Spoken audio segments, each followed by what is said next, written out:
దేవుని పరిశుద్ధ నామమునకు మహిమ కలుగును గాక. కూడి ఉన్న అందరికీ కూడా వందనాలు. సో దేవుడు ఈరోజు మనతో మాట్లాడబోతున్నటువంటి గొప్ప వాక్యము 1 కొరింథీ పత్రిక 6వ అధ్యాయము 20వ వచనము నుంచి దేవుడు మనతో మాట్లాడబోతున్నాడు.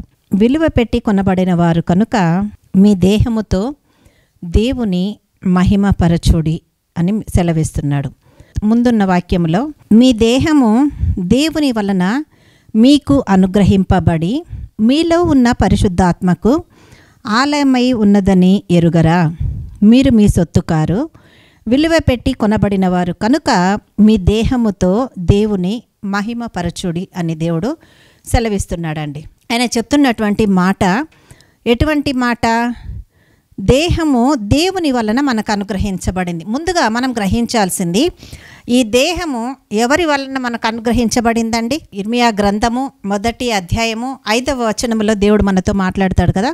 ఏమని సెలవిస్తాడు ఆ మాట ద్వారా అంటే, నీవు పిండముగా తల్లి గర్భములో రూపింపబడక మునిపే నేను నిన్ను ఎరిగితిని అని అంటున్నాడు. అంటే ఆ తర్వాత నేను ఎరిగి తిని నిన్ను జనములకు ప్రవక్తగా నియమించి తిని అని దేవుడు సెలవిస్తున్నాడు. అదే మాట మళ్ళీ దావీదు అంటాడు కీర్తనల గ్రంథములో. ఆయన మాట్లాడతాడు, అయ్యా నా దినములన్నీ సంపూర్ణములు అవడానికి నీ గ్రంథములో లిఖితమాయను, నా ఎముకలలో ఒక్కొక్కటి నీవు కలుగజేసిన విధమును చూడగా నాకు భయము పుట్టుచున్నదయ్యా అని అంటాడు. కాబట్టి నీ సృష్టిని ఎలా చేశాడు దేవుడు? నిన్ను ఎలా నిర్మించాడు దేవుడు? నీ దేహము టాప్ టు బాటం దేవుని స్వరూపము దేవుని పోలికతో నిన్ను దేవుడు సృష్టించాడు. సృజించిన ఆ పరలోక తండ్రి నీకు దేహాన్ని ఇచ్చి ఆ దేహాన్ని ఎలా వాడుకోవాలంట?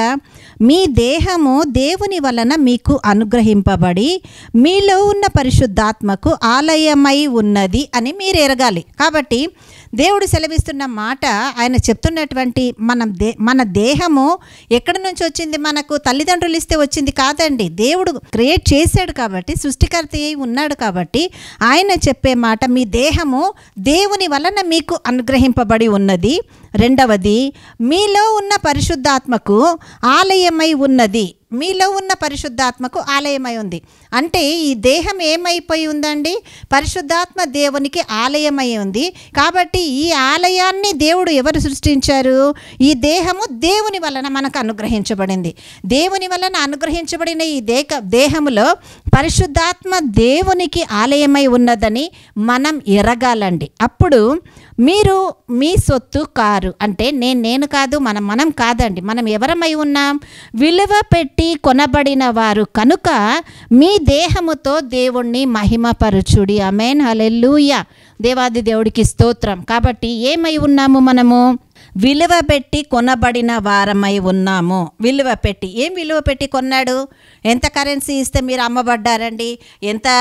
ఎన్ని డాలర్స్ ఇస్తే మిమ్మల్ని ఎక్కడి నుంచి తీసుకొచ్చారని వెటకారంగా అడగవచ్చు తెలియని వాళ్ళు. కానీ దేవుడు అంటున్నాడు విలువ పెట్టి కొనబడిన వారు. అంటే మీరు విలువ పెట్టి కొనబడ్డారు కాబట్టే దేంతో కొన్నారు? ఆయన కార్చిన పరిశుద్ధ రక్తము చేత మనల్ని కొన్నాడండి దేవుడు. కాబట్టి నువ్వు గ్రహించాల్సింది ఏంటిది? ఈరోజు నీ ద్వారా ఏమి జరిగినా కూడా నువ్వు గ్రహించాల్సింది, నేను విలువ పెట్టి కొనబడ్డ బిడ్డను, నేను యేసు రక్తము చేత కొనబడిన ఆయన కుమారుణ్ణి కుమార్తెను అని మనం గ్రహించాలి. ఎందుకు కొనుక్కున్నాడు ఆయన? పరిశుద్ధ ఆత్మకు ఆలయముగా మనల్ని మార్చడానికి ఆయన కొనుక్కున్నాడండి. కాబట్టి మీరు కాదు, మీరు నా సొత్తు అని దేవుడు మాట్లాడుతూ, విలువ పెట్టి కొనబడిన వారు కనుక మీ దేహముతో ఏం చేయాలి? దేవుణ్ణి మహిమపరచాలి. ఆ పరలోక తండ్రిని మనం మహిమపరచాలని దేవుడు మనతో మాట్లాడుతున్నాడు. కాబట్టి ఈరోజు నీ దేహం ఎలా ఉపయోగపడుతుంది? ఎవరి కొరకు ఉపయోగపడుతుంది? దేని కొరకు? ఎవరిని ఆనందింపచేయడానికి ఉపయోగపడుతుంది? నీ దేవుని నీ దేహముతో మహిమపరుస్తున్నావా? ఉపవాసాలతోనూ, ప్రార్థనలతోనూ, వాక్యము చెప్పే విషయంలో కానీ, పాటలు పాడే విషయంలో కానీ, స్తుతించే విషయంలో కానీ, నిరంతరమైన విజ్ఞాపనలతోనూ, ఆయన్ను కనపరిచే విషయముతోనూ, స్తుతులతోనూ ఈ దేహము ద్వారా దేవుని కొరకు ఏమేం చేయవచ్చు అవన్నీ నువ్వు చేయగలుగుతున్నావా? ఆ విషయంలో నువ్వు ఓడిపోతున్నావేమో ప్రియ దేవుని బిడ్డ, ఒక్కసారి నిన్ను నువ్వు జ్ఞాపకం చేసుకో.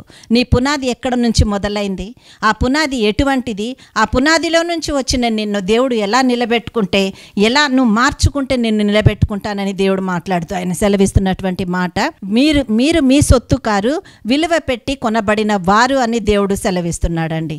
కాబట్టి విలువ పెట్టి కొనబడ్డారు కాబట్టి మీరు ఏమై ఉన్నారు, మీరు మీ సొత్తు కారు. విలువ పెట్టి, నేను నా యేసయ్య రక్తముతో కొనబడిన బిడ్డను, నేను నా యేసయ్య రక్తము చేత విలువ పెట్టి కొనబడిన కుమారుణ్ణి అని నువ్వు గ్రహిస్తే మీ దేహముతో మీరు దేవుణ్ణి మహిమపరచుడి అని అంటున్నాడు. కాబట్టి ఈరోజు నుంచి ప్రభా, తెలుసు తెలియకో ఈ విషయం నాకు తెలియలేదు ఇంతకుముందు, కానీ ఇప్పుడు నాకు తెలిసింది. కానీ తెలిసిన ఈ క్షణము నుంచి ప్రభా, నా ఈ దేహముతో నిన్ను మహిమపరుస్తాను నా ప్రభా, నా ఈ దేహముతో నిన్ను గణపరుస్తాను నాయన. అయ్యా, ఈ దేహాన్ని నీ రాకడ వరకు భద్రముగా కాపాడుకొని నీ చేతులకు ఇస్తాను ప్రభా.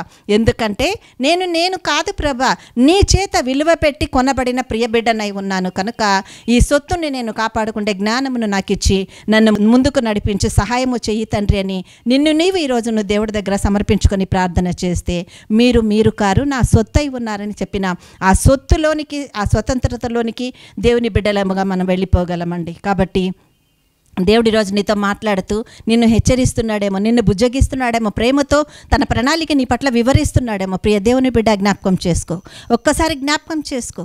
ఏదైనా చెయ్యబోయే ముందు, ఏమైనా ఆలోచించే ముందు, ప్రభా నేను కాదు తండ్రి, నేను నీ బిడ్డనయ్యా, నేను నీ బిడ్డ, నేను నీ సొత్తును ప్రభా, నేను నీ సొత్తు, నీ ప్రాపర్టీని ప్రభా నేను.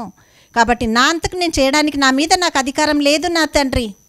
నన్ను ఎలా నీవు నడిపించావో, తిరిగి నా దేహము సమాధిలోనికి వెళ్ళేంత వరకు కూడా నేను చేయాల్సినవన్నీ నీ చిత్తములో చేయాలి ప్రభా.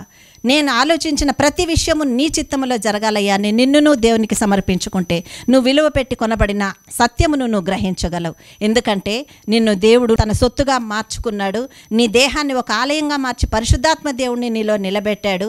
ఆ పరిశుద్ధాత్మకు నీవు ఆలయమై ఉన్నావని నీవు గ్రహిస్తే దేవుడు విలువ పెట్టి కొనబడ్డావని చెప్పిన సత్యమును నువ్వు గ్రహించి దేవుడు ఇచ్చిన దేహముతో నువ్వు ఆయన్ను మహిమపరచగలవు. కాబట్టి ధైర్యంగా ముందుకు కొనసాగు. నిన్ను క్షమించడానికి ఇంకొక అవకాశం దేవుడు నీకు ఇస్తున్నాడు. నిన్ను తిరిగి తన మార్గంలో నిలబెట్టుకోవడానికి ఇంకొక నీలోని బలహీనతలను కొట్టివేసే అవకాశాన్ని దేవుడు నీకు ఇస్తున్నాడు. ప్రిపేర్ అయిన ముందుకు వచ్చినావనంటే తుది విజయం నీదే. దేవుడిచ్చి విజయాన్ని నువ్వు అందుకొని దేవుడిని మహిమపరచుదువు గాక. ఇటు వాక్యము మనందరి జీవితాలలో ఫలించి ఆయనకు మాత్రమే మహిమ కలుగును గాక. Amen, amen, amen.